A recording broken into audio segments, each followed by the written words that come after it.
السلام علیکم ورحمۃ اللہ وبرکاتہ۔ ان الحمد للہ والصلاة والسلام علی رسول اللہ وعلی آلہ وصحبہ ومن والہ بعد۔ فقہ کے درس میں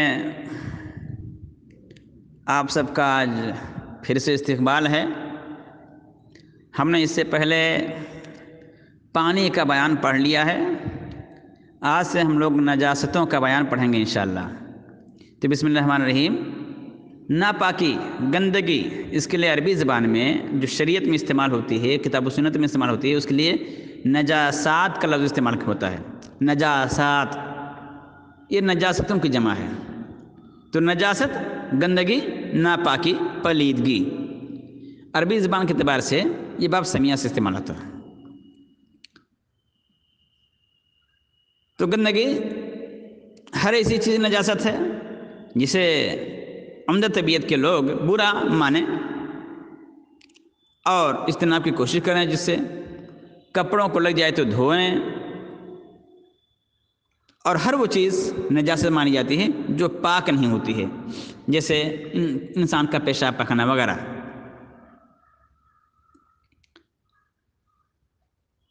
پیشاب پخانا انسان کا یہ ناپاک ہے، گندا ہے، اس پر امت کا اجماع ہے۔ ٹھیک ہے، اس پر کیا ہے؟ امت کا اجماع ہے۔ نبی کریم صلی اللہ علیہ وسلم نے فرمایا اذا وطئ احدکم بنعلہ الاذی فإن التراب لہ طہور۔ جب تم میں سے کوئی اپنی جوتی کو گندگی لگا دے تو مٹی اسے پاک کر دیتی ہے۔ اسی طرح سے ایک اعرابی صحابی نبی کریم صلی اللہ علیہ وسلم کی مسجد میں آئے اور ایک کونے میں پیشاب کرنا شروع کر دیا، تو اس پر نبی کریم صلی اللہ علیہ وسلم نے منع کیا، یہ صحابہ کرام نے منع کیا۔ نبی کریم صلی اللہ علیہ وسلم نے کہا نہیں، رک جاؤ، باز رہو، اس کو اپنی پیشاب پوری کر لینے دو۔ اور پھر نبی کریم صلی اللہ علیہ وسلم نے آخر میں پیشاب پر ایک ڈول پانی بہانے کا حکم دیا۔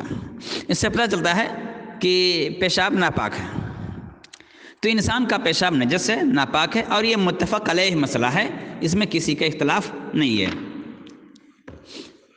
ہاں، ایک پیشاب ہے دودھ پیتے بچے کا پیشاب۔ بچہ، بیٹا، دودھ پیتے مذکر بیٹے کا پیشاب نجس نہیں ہے، ناپاک نہیں ہے۔ یعنی اگر کوئی شادی شدہ خاتون اپنے گود والے بچے کو، بیٹے کو، مذکر بچہ، بیٹی نہیں، بیٹا میں کہہ رہا ہوں، تو بیٹے کو گود میں لیے ہوئے اور اس پر پیشاب کر دے بچہ، تو پھر وہ ناپاک نہیں ہے۔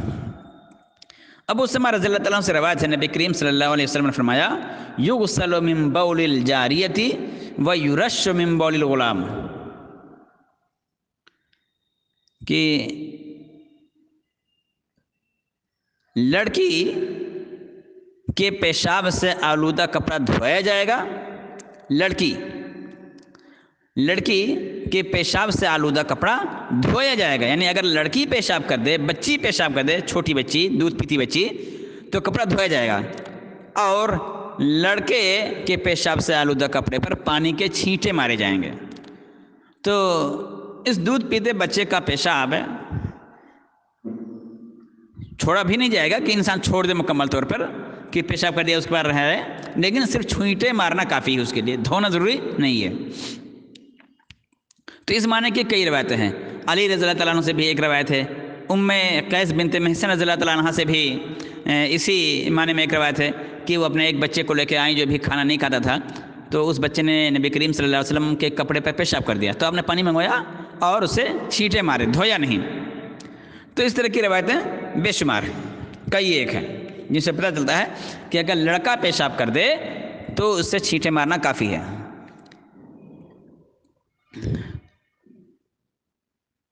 تو بہرحال احناف کے نزدیک لڑکی اور لڑکا کے پیشاب میں فرق نہیں ہوتا، دونوں کو دھویا جائے گا۔ لیکن صحیح بات ہے، جیسے میں نے حدیثیں پیش کی، نبی کریم صلی اللہ علیہ وسلم کی روایت پیش کی کہ لڑکی ہو چاہے یہ اگر لڑکی ہے تو پیشاب کو دھویا جائے گا، اگر لڑکا ہے تو دھونا ضروری نہیں ہے، صرف چھینٹے مارنا کافی ہے۔ یہ اس وقت ہے جب بچہ کھانا نہ کھا رہا ہو، صرف دودھ پر اس کا گزر ہو رہا ہو، دودھ کے علاوہ یعنی تقریباً 6-7 مہینے کے بعد جب بچے بسکٹ، روٹی، چاول کھانا شروع کر دیتے ہیں تب یہ حکم نہیں ہے۔ یہ اسی وقت تک ہے جب تک بچہ صرف دودھ پی رہا ہو، بس دودھ کے علاوہ دوسری غذا نہ لے رہا ہو، یعنی بسکٹ ہے، روٹی ہے، چاول ہے یا کچھ اور چیزیں ہیں، یہ ساری چیزیں نہ کھا رہا ہو، پھر چاہے اس کی عمر 1 سال ہو جائے چاہے 1.5 سال ہو جائے۔ اسی طرح سے معقول اللحم جانوروں کا پیشاب بھی پاک ہے۔ راجح بات تو یہ ہے کہ پاک ہے، لیکن اس میں علماء کا اختلاف ہے۔ مالکیہ اور حنابلہ کا مسلک یہی ہے کہ جن جانوروں کا گوشت کھایا جاتا ہے، جیسے گائے ہے، بکری ہے، اونٹ ہے اور بھیڑ ہے، دمبا ہے، تو یہ تمام جانور جن کا گوشت کھایا جائے، تو معقول اللحم سے مراد کھائے جائے والے جانور، تو معقول اللحم جانور یعنی جن کا گوشت کھایا جاتا ہے ان کا پیشاب پاک ہے۔ اور یہی امام نخعی، امام اوزاعی، امام زہری، امام محمد، امام ظفر، امام ابن خزیمہ، امام ابن منذر اور کئی دیگر ائمہ کا موقف ہے۔ دلیل کے طور پر کہتے ہیں کہ نبی کریم صلی اللہ علیہ وسلم نے عقل اور اورینا کہ کچھ لوگ آئے تھے نبی کریم صلی اللہ علیہ وسلم کے پاس اسلام قبول کرنے کے لیے، بیمار ہو گئے، تو نبی کریم صلی اللہ علیہ وسلم نے اونٹوں کا دودھ اور پیشاب بطور دوا پینے کا حکم دیا۔ اسی طرح سے نبی کریم صلی اللہ علیہ وسلم نے بکریوں کے باڑے میں جہاں بکریاں باندھی جاتی ہیں وہاں نماز پڑھنے کی اجازت دی ہے، حالانکہ وہاں پہ اکثر پیشاب ہی رہتا ہے وہاں پہ۔ اور اسی سے یہ بھی بات ثابت ہوتی ہے کہ جب نبی کریم صلی اللہ علیہ وسلم نے بطور شفا دوا پینے کا حکم دیا تھا تو حرام اشیاء میں شفا نہیں ہے۔ بہت مشہور روایت ہے کہ نبی کریم صلی اللہ علیہ وسلم نے فرمایا کہ ان اللہ جعل دان وجعل لکل داء دواء، کہ اللہ رب العالمین نے بیماری بنائی ہے اور ہر بیماری کی دوا بھی بنائی ہے۔ فتداؤ بالحلال ولا تداؤ بالحرام، تو حلال چیزوں سے علاج کرو، حرام چیزوں سے علاج نہ کرو۔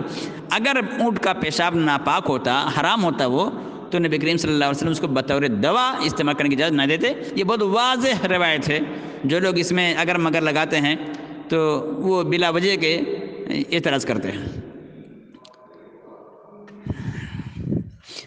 جو لوگ معقول اللحم جانوروں کے پیشاب کو بھی ناپاک کر دیتے ہیں، خصوصاً شوافے جو ساحلی علاقوں میں رہتے ہیں، شوافے کے نزدیک پیشاب حیوان کو ہو یا انسان کا یہ مطلق طور پر ناپاک ہے، تو ان کی روایتیں واضح نہیں ہیں، صریح نہیں ہیں جسے ثابت ہو۔ یہ عام روایتیں ہیں جن سے میں بچنے کا حکم دیا ہے پیشاب سے، اس سے ان روایت میں پیشاب سے مراد انسان کا پیشاب ہے۔ اسی طرح سے ہم نے جو یہ کہا کہ معقول اللحم جانوروں کا پیشاب پاک ہے، اس کا یہ مطلب نہیں ہے کہ جن کو کھایا نہیں جاتا ہے ان سب کے پیشاب ناپاک ہیں، تو تمام غیر معقول اللحم جانوروں کے پیشاب کو نجس قرار دینا بھی درست نہیں ہے۔ ہم شیر کو نہیں کھاتے اور بہت ساری چیزیں نہیں کھاتے، تو غیر معقول اللحم جانور جو ہیں، جو درندے ہیں، جانور ہیں، ان کا پیشاب سب کو ناپاک قرار دینا درست نہیں ہے۔ اسی طرح سے جو چیز ناپاک ہے وہ کتے کا لعاب ہے، کتے کا تھک، منہ سے جو جھاگ نکلتی ہے کتے کے، وہ بھی ناپاک ہے۔ کتے کے بارے میں نبی کریم صلی اللہ علیہ وسلم نے فرمایا کہ وَإِذَا وَلَغَ الْكَلْبُ فِي إِنَاءِ أَحَدِكُمْ فَلْيُرِقْهُ ثُمَّ لِيَغْسِلْهُ 7 مرات أُولَاهُنَّ بِالتُّرَابِ۔ ابو ہریرہ رضی اللہ عنہ کہتے ہیں کہ نبی کریم صلی اللہ علیہ وسلم نے فرمایا کہ جب کتا کسی کے برتن میں منہ ڈال دے تو اسے بہا دے، برتن میں جو چیز موجود ہے، پانی ہے، سامان ہے، کھانا ہے، جو کچھ بھی ہے، وہ پھینک دے اور 7 مرتبہ برتن کو دھوئے۔ البتہ پہلی مرتبہ مٹی کے ساتھ دھویا جائے، پہلی مرتبہ مٹی کے ساتھ دھونا ہے۔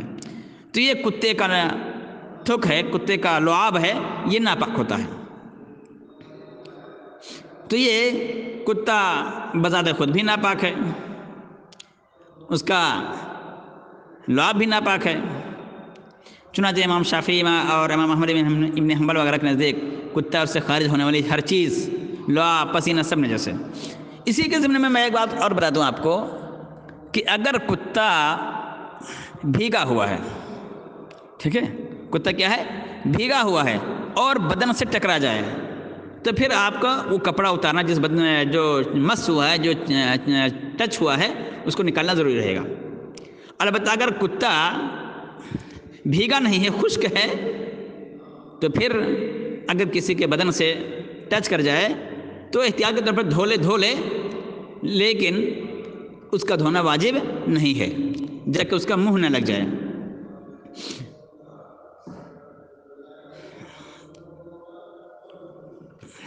تو بہرحال کتے کا لعاب ناپاک ہے۔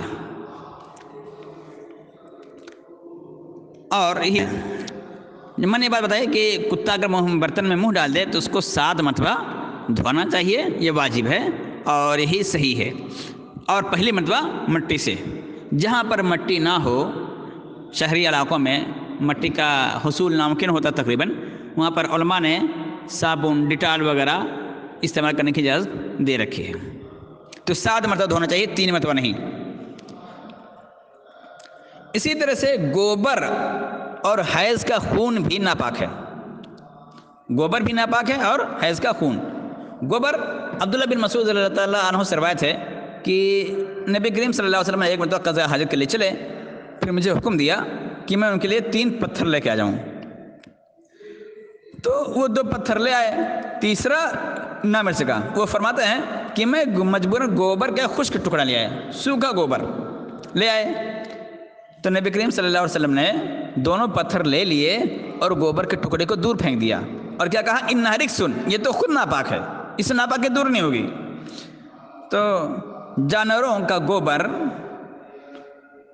یہ ہے ناپاک ہے، تو گوبر ناپاک ہے۔ ہاں البتہ یہ حیض کا خون جو ماہواری کے ایام ہوتے ہیں خواتین کے لیے، تو اس کے سلسلے میں نبی کریم صلی اللہ علیہ وسلم نے اسماء بنت ابی بکر رضی اللہ عنہا سے فرمایا تحتہ ثم تقرصہ بالماء ثم تنزہہ ثم تصلی فیہ، پہلے سے کھرچو، پھر پانی کے ساتھ مل کر دھو، پھر پانی بہا کر اس میں نماز پڑھ لو۔ اسی طرح سے ابو ہریرہ رضی اللہ عنہ کی روایت ہے کہ ایک صحابی نے عرض کیا اس کے بارے میں کہ میرے پاس ایک ہی کپڑا ہے، میں حاضر چاہتا ہوں تو کیا کروں؟ تو نبی کریم صلی اللہ علیہ وسلم نے کہا فَإِذَا طَهُرْتَ، جب تم پاک ہو جاؤ، فَاغْسِلِي مَوْضِعَ الدَّمِ، تو خون کی جگہ کو دھو، ثُمَّ صَلِّي فِيهِ، پھر اس میں نماز پڑھو۔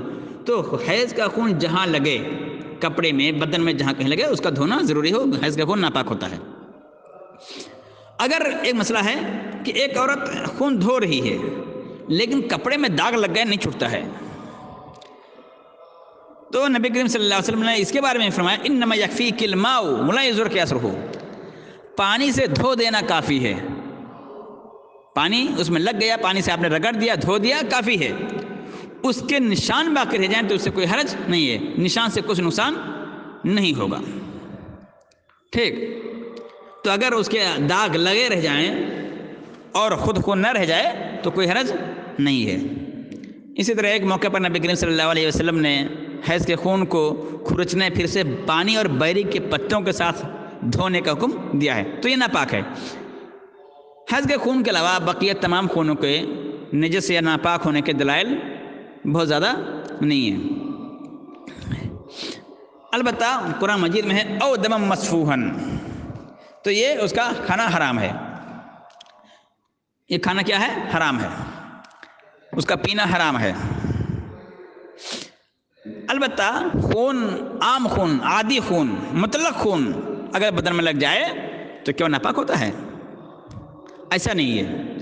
چنانچہ دل کے طور پر آپ سنیں، نبی کریم صلی اللہ علیہ وسلم نے ایک سفر میں گھاٹی پہ اتر کر صحابہ سے کہا آج رات کون پہرا دے گا؟ مہاجرین و انصار میں سے ایک آدمی کھڑے ہو گئے، دونوں پہرا دینے لگے۔ رات کے وقت انہوں نے آپس میں تقسیم کر لیا کہ آدھی رات میں جاگوں گا تم پہرا دینا، اور یہ میں جاگوں گا میں پہرا دوں گا تم سونا، اور پھر آدھی رات کے بعد میں سو جاؤں گا تم پہرا دینا، تو تقسیم کر لیا۔ تو پہلے مہاجر کی باری تھی، مہاجر صحابی سو گئے اور انصاری صحابی کھڑے ہو کر نماز پڑھنے لگے۔ اچانک دشمن کے ایک آدمی نے انصاری صحابی کو دیکھ لیا، نے تیر مار دیا۔ انصاری نے تیر نکال دی، نماز جاری رکھی۔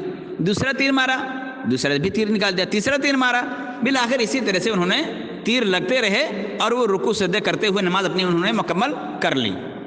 ساتھی کو جگایا تو پورا تربتر تھا خون سے۔ انہوں نے کہا کہ کیوں نہیں جگایا پہلے؟ تو انہوں نے کہا کہ میں سورت کی تلاوت کر رہا تھا جسے کاٹنا میں نے پسند نہیں کیا۔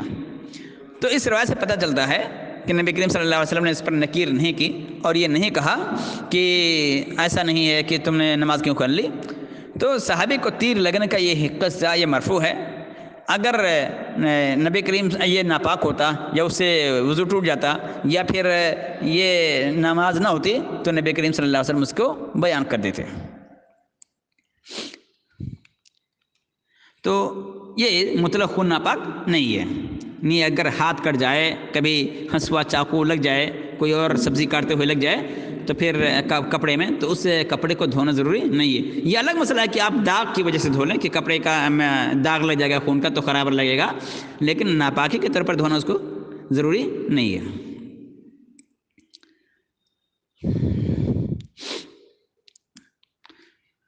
تو خیر اسی طرح خنزیر کا گوشت بھی ناپاک ہے، باقی چیزوں میں اختلاف ہے۔